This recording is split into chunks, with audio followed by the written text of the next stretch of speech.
We are recording this restaurant fiction episode on a Wednesday, a hot Wednesday, an 82-degree Wednesday in Los Angeles, California.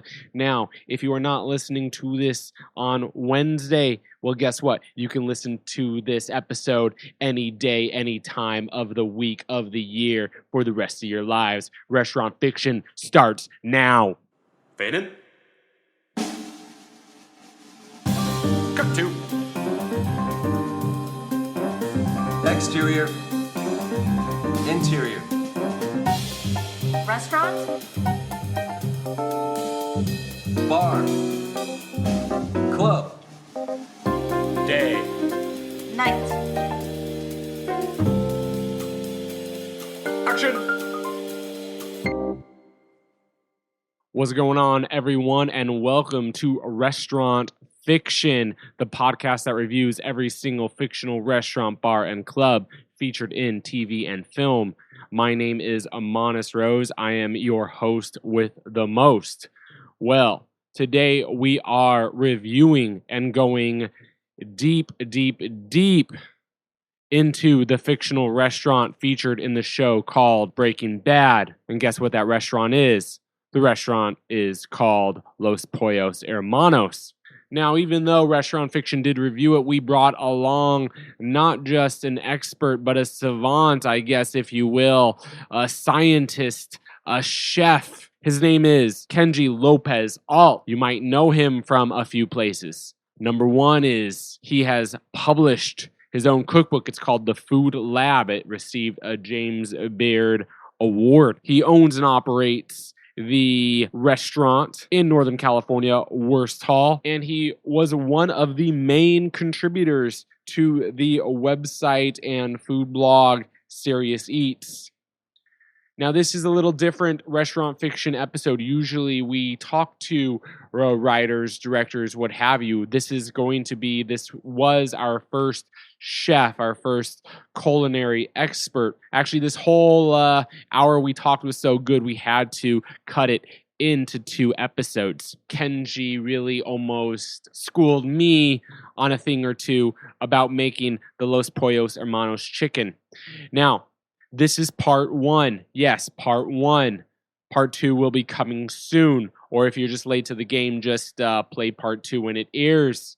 Now, listen all the way through, because if you notice, the tone changes, kind of like a good movie, kind of like a good TV show. It goes from slow to fast to in your face.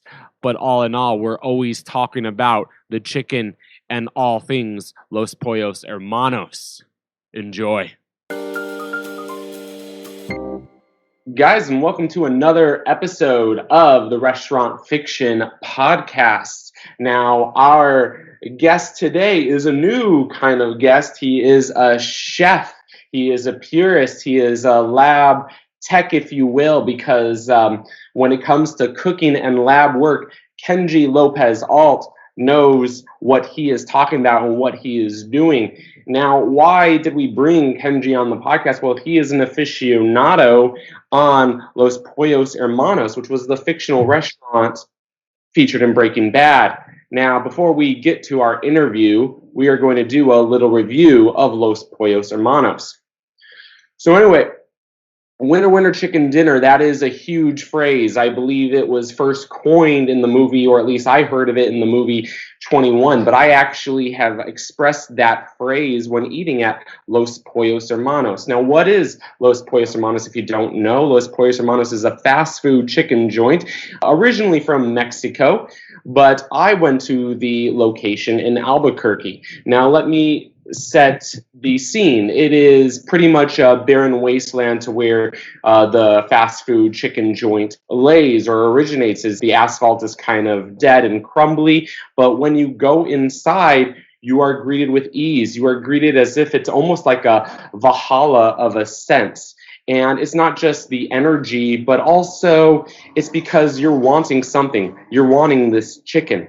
Now, Let's talk about the menu. Let's talk about this chicken. First of all, this chicken, of why it's so famous, it's the cooking method. It's done in a low and slow rotisserie way, and it has these aftertastes, these citrus aftertastes, if you will, of pineapple and citrus. I feel, the way it's cooked is very special. You see the inside is incredibly tender, and then it has that perfect crunch on the outside. So it's almost like that brick chicken style where they do like a hot press. One thing I love about Los Pollos Hermanos, and also there's other fast food chicken joints, is I love the tortillas. They just layer them like a flapjack of pancakes, or like you're layering like LPs, some vinyl on top of another. Los Pollos Hermanos, does it really represent New Mexican cuisine? No, not really. New Mexico cuisine, they have the sopapillas. They're famous for the chilies. Obviously, you get those all the way in Chamayo, but they do have breakfast burritos, and they do have some green chili stew. When ordering a breakfast burrito, the only way to do that is the Christmas style, doing it the red chili sauce and the green chili sauce. All right, so who's actually coming into Los Pollos Hermanos? Well, pretty much everybody. I mean, you always have the occasional law enforcement officer, you have the tourist, but every once in a while, you're going to get a shady customer. For example, there's always this man in like a pork pie hat and sunglasses. Reminds me of someone going to a strip club as if he doesn't want to be found out. Also, there's these two Latino twins, and they don't eat, they just stare out a window. And, it makes me wonder, many of times throughout the year, there's not really a line out the door. You can pretty much get a booth on impulse when going to Los Pollos Hermanos. So it seems like this could be a front, if you will. But even if that was the case, the chicken is still damn good. All right, Kenji, what'd you think? What'd you think of Los Pollos Hermanos? What did you add? What would you add? What would you subtract? From your review, you mean? Yes. According to the show and according to the commercial, the Los Pollos Hermanos commercial in the show, it seems like they actually serve two different kinds of chicken. So that they serve a rotisserie chicken and that they serve a fried chicken. That is actually, I think, pretty rare in American chicken chains. Most American chicken chains, it's like maybe KFC does like grilled chicken now or something like that. But most American chicken chains are fried chicken, or maybe at like a Boston Market or something, it's like a rotisserie chicken place. But when you go to Latin America, you actually find many of the chicken places, even the big chains, will offer both rotisserie and deep fried. You should probably mention both of the types of chicken that you can get because, two different options and done in two different ways. And I think these days, according to the Better Call Saul, they're now like featuring curly fries. That's like a typical American fast food thing. But I love curly fries. You go into a chicken joint, whether it be like, let's just say Los Pollos Hermanos, and they have these two kinds of chicken. They have a fried and then they have a rotisserie. Does that deter you or no?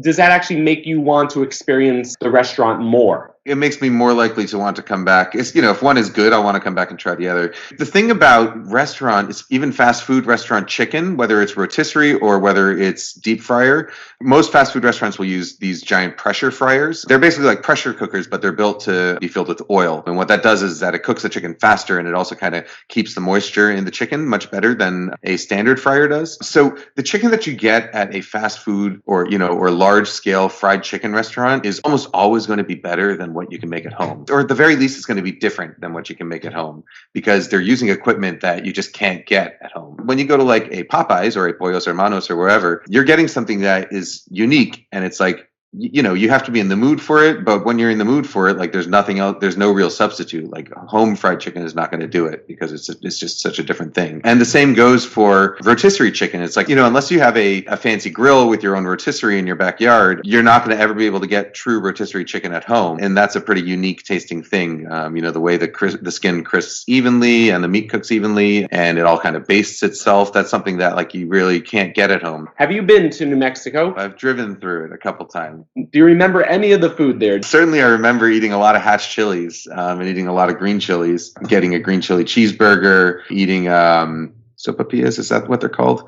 Right. Yes. Yeah. I love. What I like about New Mexican cuisine is that a lot of the stuff you'll see, like the sort of the green chilies or like queso and things like that, they're sort of like traditional in that they respect a lot of local ingredients, but at the same time, they're kind of lowbrow, because at the same time, it's like they're not afraid to use like processed cheese and add, whatever types of ingredients to their food that aren't the things. But the chilies are like treated with holiness and with respect. But then you can mix into that processed cheese. And I actually really love that. It's like you're taking into account the best of what traditional food has to offer, along with like the best of what sort of modernization has to offer, which I guess sort of fits in with this whole, Pollos Hermanos thing where I personally do believe that like fried chicken and rotisserie chicken are best at like sort of these fast casual or fast food restaurants, because of the technology and because of the volume that they do. It's the perfect balance is what you're saying. I mean, between culture and between this new age fast food. It is a specific balance. I think it's a very good balance. Every day you're in the mood for something different. So sometimes you want something more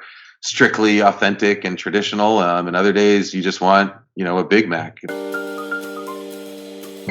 Did Breaking Bad, did it get the fast food restaurant right, in your opinion? Yeah, absolutely. I think they did a ton of research. And then especially like all the new stuff they've been doing, the stuff that's not directly in the show that they've been doing with the Better Call Saul series, where like Los Pollos Hermanos now has like a series of training videos that are hosted by Gus Fring. And those training videos are like perfectly spot on for the type of sort of like, the platitudes and the forced smile, team building stuff that the executives come on and talk about. Like I just remember so many meetings at restaurants, these big corporate restaurants that I worked at for a while, where you just watch a series of training videos and it's like the head guy trying to pretend to be your friend and be funny. And I think they perfectly captured all that. Whenever I travel around the country, which is as often as I can, I keep a lookout for fast food chains that are specific to the area I'm in. So I like the fact that Los Pollos Hermanos, like they didn't just make it a clone of Popeyes or a clone of KFC. They actually put in a lot of work to think about this backstory and think about who was running it, what part of the world it was running in, what the people living in New Mexico, what they might like to see in a regional fast food chain. They really nailed it. Like they got the whole idea that at one point it's like Gus Fring is this cold, calculating businessman, and he brings that both to the meth business and the fast food business. But, on the fast food business side, he puts on a happy face and like puts on this public persona, comes up with this backstory and all these products that are going to be locally appealing, even though obviously the entire backstory, at least as it pertains to the food, is bullshit. There's nothing in Gus Fring's history that makes curly fries interesting. Well, with Gus Fring, how important is it for the owner to be a part or to be even a presence at his business, at his restaurant? You're an owner of your own restaurant. It depends on the type of restaurant and what the goals of the operations are. At a very small sort of chef-driven place where the menu's changing all the time and where you're relying on, seasonal ingredients, etc., then I think it's very important. Even for a slightly larger place, I think it's very important. On the other hand, if your goal is to come up with a concept that is fit for expansion to multiple units, where your menu doesn't change as often, instead of focusing on the day-to-day changes in the food, your focus is really on operations and figuring out, all right, how do I get the quality of food that I want and provide that service while also making it completely copyable, something where you can train staff and you can have a sort of system in place so that you can expand. And the goal with that type of restaurant is to get away as much as possible. Gus is at the flagship location in Albuquerque every day because that's where his office is. But at the same time, there's, a couple dozen other locations around the area where he isn't there day to day. And so if you're running that kind of restaurant that your real goal is repeatability and consistency, then your goal should be to focus on things that aren't related to the day-to-day operations of the kitchen. Kenji, you're a pop culture fan. You love The Simpsons. You love Star Wars. I do. You picked Los Pollos Hermanos. What about Los Pollos Hermanos resonates with you? I think it was the realism. A lot of that realism came down to extremely good research, extremely good attention to detail, a very good understanding of personalities and culture and the quirks of local cultures. Most of the restaurants you see in TV and movies, I think, are just kind of clones. They haven't really put in the thought to make them very specific to the world that they're inhabiting. But in this one, they did. So if you could create your own fictional restaurant, what would it be? What would it look like? My own fictional restaurant. I guess it depends what world I'm living in and what my job is in that world. I mean, are you just asking me like what my current dream restaurant would be? Sure. I would do something much, much smaller where I could be a little bit more intimately involved. Something where the menu is just 3 to 4 items max, and we just do those 3 to 4 things really well, like a burger and a veggie burger and some fries, maybe. Like maybe I would open a little burger joint. But whatever it is, it would be something very, very simple, like a single product or a single or a very small range of products that are just done uniquely and done very well. Because I think that's sort of like what resonates with my readers about the type of recipes I write is that I don't generally do like anything crazy. Like sometimes I do, but I don't generally do anything crazy. It's usually I just take something that people are familiar with and then sort of explain how you can manipulate those steps or techniques or ingredients in certain ways to get to a result that you personally might find better. I would do a restaurant around those same themes because it's just something that's just sort of how I think. This place with only 1 or 2 items that you're mentioning, and even Pollos Hermanos, relatively I would put them in the fast food category. Now, how often do you eat fast food, and what fast food places do you prefer? I think you did mention already more regional fast food. Once every other week or so, I'll eat lunch. Or if I'm traveling, sometimes I'll eat breakfast. Like if there's fast food at the airport, I might eat like a breakfast sandwich at fast food. But yeah, every other week maybe. And yeah, I mean, in California, I really like The Habit, and I like In-N-Out, obviously. But, so I like some of the bigger ones too. Like McDonald's now does their fresh quarter pounders, which I think is like one of the best deals in fast food right now. How would you create the Los Pollos Hermanos chicken? For their fried chicken, first of all, obviously there's a batter involved because that's essential to the story as well. I think actually what it was that they're packing in those 5-gallon buckets with the meth is a buttermilk-based brine that they're making down in Mexico and maybe seasoning with some kind of Mexican spices, some Mexican chilies, and then they're packing into those tubs and shipping it up to the U.S. So what I would do is I would start with a spiced buttermilk brine.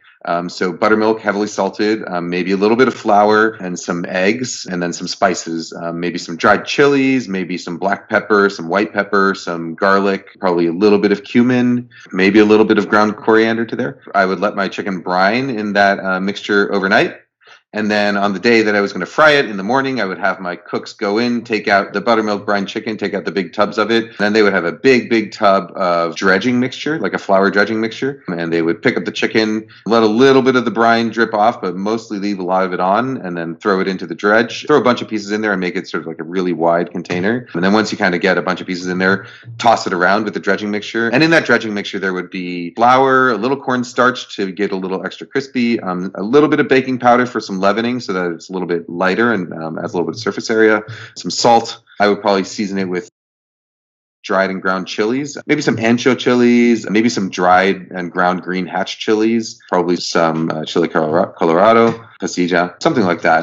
Like a good mix of chilies, some sweet ones, some hot ones, some fruity ones. I would add some garlic powder, some black pepper, again, some cumin, some coriander, some paprika. So I'd throw the chicken in there and then sort of toss it around and really sort of press the dredging on. And the idea here would be to actually sort of make the chicken sort of a little bit dripping with buttermilk so that that buttermilk drips off into the dredging mixture and forms little clumps. So that when you're pressing the breading onto the chicken, and this works obviously if you're just making fried chicken yourself at home.